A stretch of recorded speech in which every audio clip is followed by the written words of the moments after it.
Hi there, my name is Jovan Milovanovic, and this is a presentation on transitioning from manual to automated snowmaking system. In this slide, we're going to look at the definition and brief history of snowmaking. So snowmaking is the production of snow by forcing water and pressurized air throughout a snow gun or snow cannon. The first snow cannon was invented in 1950 by Art Hunt, Dave Ritchie, and Wayne Pierce. Using a paint spray compressor, nozzle, and a garden hose, the trio created a snowmaking machine. In 1958, Alden Hansen filed a patent for a new type of snowmaking machine, the fan snowmaker. In 1961, Hansen was issued a patent for this machine, and it is considered the pioneer model for all the fan snowmaking machines today. In 1969, inventors from Lamont Labs at Columbia University developed a rotating fan blade that was impacted with water from the rear, resulting in mechanically automized water leaving the front. The inventors went on to create Snow Machines Incorporated, the company which is an industry leader in snowmaking systems and services today. In this slide, we're going to glance over types of snowmaking machines in use. The first groups are internal mixing guns. They have a chamber where water and air are mixed together and forced through jets before falling to the ground as snow. These guns are typically low to the ground on a frame or tripod and require a lot of air to compensate for a short hang time. The hang time refers to the time the water is airborne. The next group are external mixing guns. They have a nozzle spraying water as a stream and air nozzle shooting air through this water stream to break it up in much smaller water particles. These guns are typically tower guns and rely on longer hang time to freeze the snow, thus allowing them to use much less air. The last are the fan guns, and are different from other guns as they require electricity to power a fan as well as an onboard air compressor. Compressed air and water are shot out of the gun through a variety of nozzles, and then the wind from the fan blows this mist in the air to achieve a long hang time. In this slide, we're going to look at snowmaking in North American resorts. So when it comes to snowmaking, most North American ski areas are decidedly old school. There is some automation, but typically it is a veteran snowmaker with decades of experience who is out in wee hours adjusting snow guns by hand. Over the past decade, North American ski resorts have made huge investments in energy-efficient snow guns and replaced aging infrastructure, but few have made the bigger investment in automation. For comparison, in Europe, 90% of ski areas use high-tech automated solutions to manage when, where, and how much snow is put on their slopes. In this slide, we're going to discuss some of the advantages of automated snowmaking system. First, improved snow quality due to constant machine adjustment to changing weather conditions. Each machine is equipped with a weather station and adjusts accordingly, resulting in better efficiency and quality of the snow coverage. Next, increased snowmaking hours to take advantage of shorter weather windows.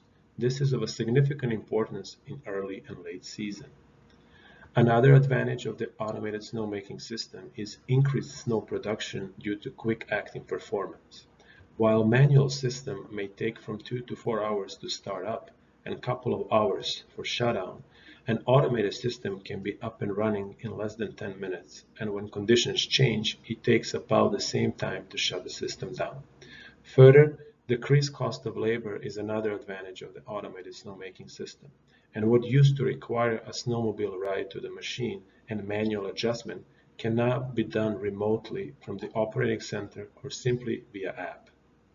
Another advantage is an improved personnel safety, predominantly due to less interference with the machine, and of course an increase in revenue as a result of better efficiency and decrease in costs. In this slide, we're going to look at transitioning to automated snowmaking system at Blue Mountain, Pennsylvania. For most ski resorts, energy is the second largest expense after payroll.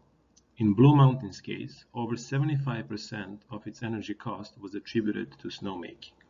As a part of the new strategy, Blue Mountain introduced the concept of expensive snow to help snowmakers make more efficient snowmaking decisions.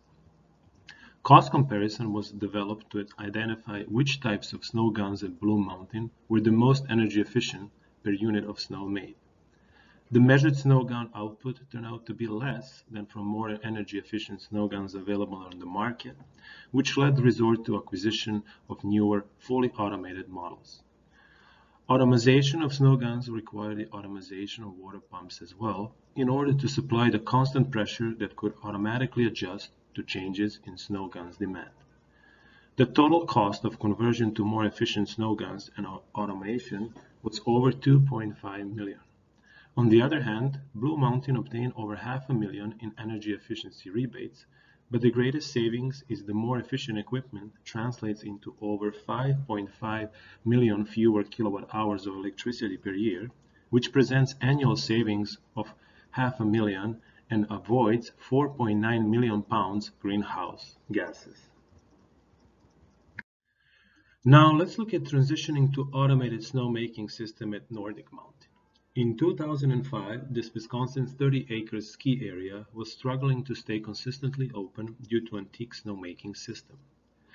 And with minimal resources available to invest in new equipment, the resort started adding newer guns each year in ones and twos as they could afford them. The ancient low-pressure water system presented an additional challenge as few modern guns could operate in those conditions.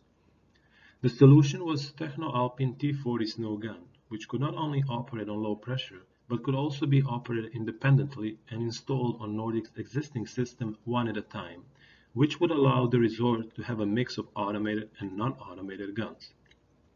Over the last 10 years, the resort gradually replaced the old guns with new ones, and it is now having a 100% automated snowmaking system in place. The total snowmaking investment in Nordic was $865,000. On the other hand, company's revenues have doubled in the last 5 years as the system blossomed. While before the area struggled to open by mid-December, now it almost always opened by mid-November, thanks to ability to make more snow in shorter windows and at marginal temperatures.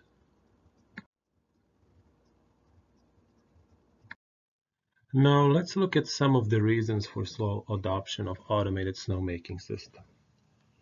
Equipment cost is one of the main reasons, since each automated gun costs tens of thousands of dollars, and replacing less efficient but still functional manual guns can be a daunting proposition, especially for areas with hundreds of snow guns or a limited budget. Another reason is a misconception that conversion from a manual to an automated system is all or nothing proposition.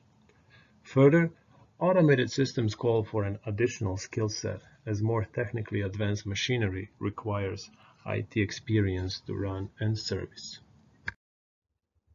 This slide presents conclusions and recommendations. So resorts are more heavily dependent on snowmaking now than ever before.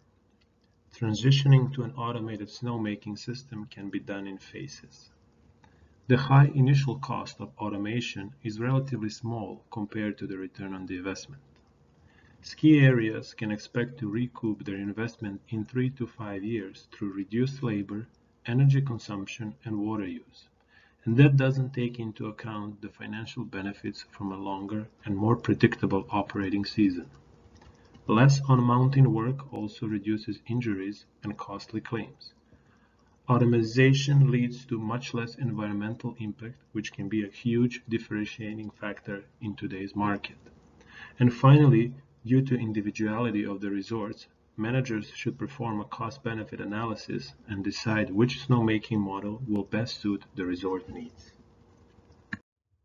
And now I would like to propose a question that was not covered in the previous slides, and that is, how much does a long-standing attitude among snowmakers about the art of snowmaking attributes to the slow adaptation rate of an automated snowmaking system?